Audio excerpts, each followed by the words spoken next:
भाग 2।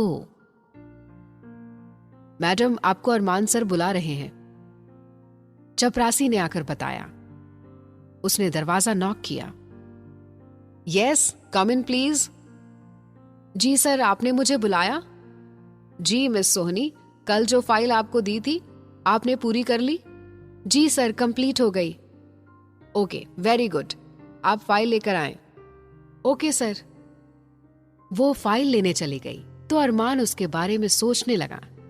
कितनी खूबसूरत है ये, और मासूम भी, और इसकी आवाज भी उतनी खूबसूरत है जितनी वो खुद।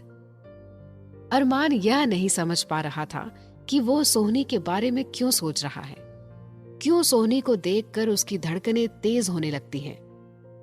सर, ये रही फाइल। वो उसे सोच में गुम देखकर जोर से बोली।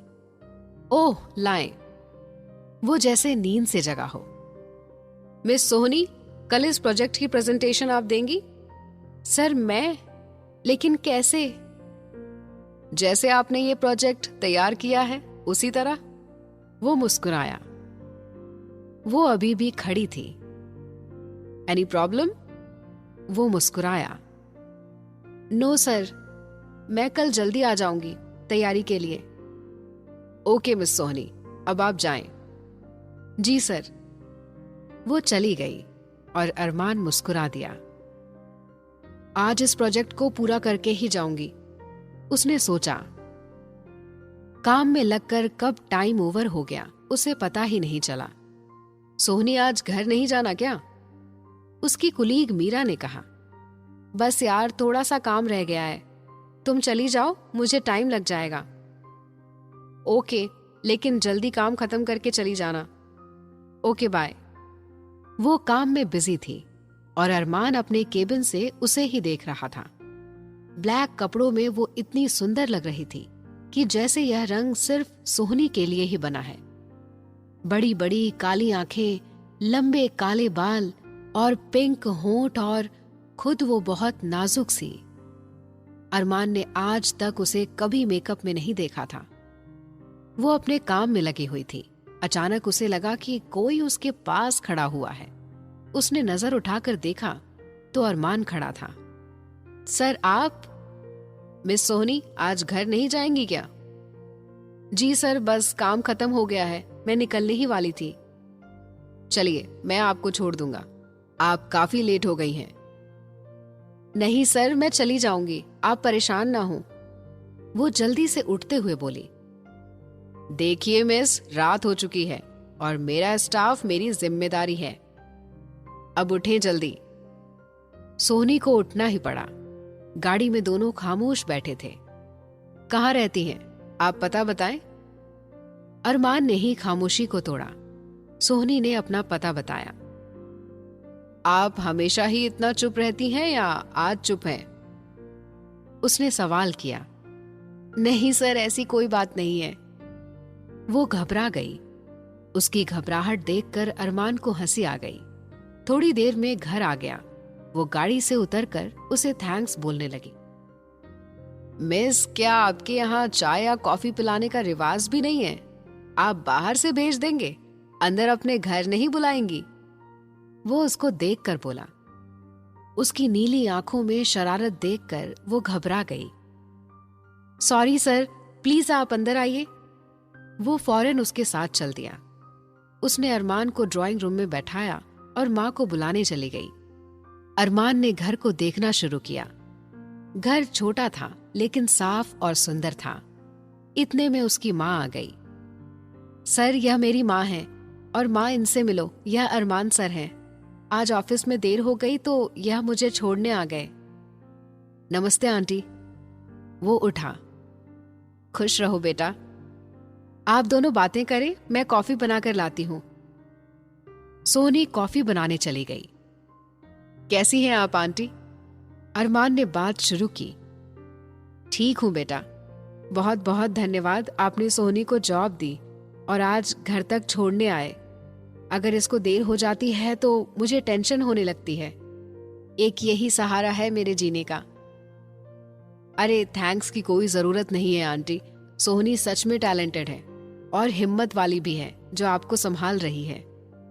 और आप चिंता मत कीजिए, जब कभी देर हो जाएगी तो खुद ड्रॉप कर दिया करूंगा। इसी बहाने कॉफी भी पी लिया करूंगा। थोड़ी देर बाद वो उठा। अच्छा आंटी, अब चलूंगा। उसने इजाजत मांगी। रुको बेटा, खाना खाकर जाना, अब पहली बार घर आए हो। अरे नहीं आंटी, फिर कभी, मुझे घर जाना है, बहन आई हुई है। ठीक है बेटा, लेकिन आप दोबारा जब भी आए खाना जरूर खाएंगे। जी आंटी, बिल्कुल। वो हंसा। वो दोनों उसे बाहर तक छोड़ने आए।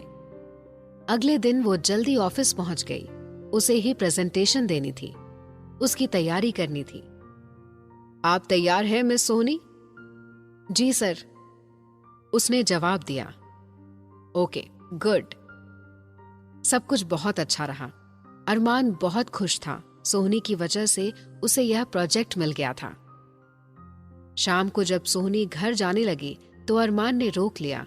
जब सारा स्टाफ चला गया तो वो उसके पास आया। मिस सोहनी, चले, मैं आपको ड्रॉप कर देता हूं। लेकिन सर आप... प्लीज अभी आप कुछ मत बोलिए, रास्ते में बात करते हैं।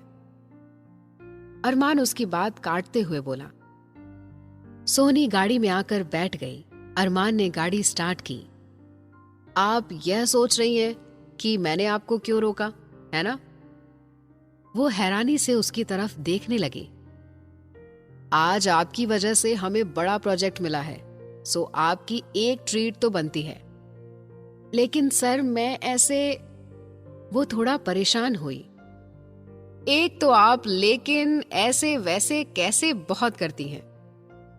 वो माँ को पता नहीं है, वो परेशान हो जाएंगी। यह कोई बड़ी बात नहीं है, आप आंटी का नंबर दीजिए, मैं उनसे बात करता हूं। देखा, मैंने उनसे बात कर ली है, उन्होंने हाँ कर दिया है। अब तो आपकी टेंशन खत्म। वो कुछ नहीं बोली, सिर्फ मुस्कुरा दी। अरमान ने गाड़ी 5 स्टार होटल के आगे रोकी तो सोहनी परेशान सी दिखाई दी। अब क्या हुआ? अरमान ने पूछा। सर वो मैंने नॉर्मल सी ड्रेस पहन रखी है, यहां कैसे?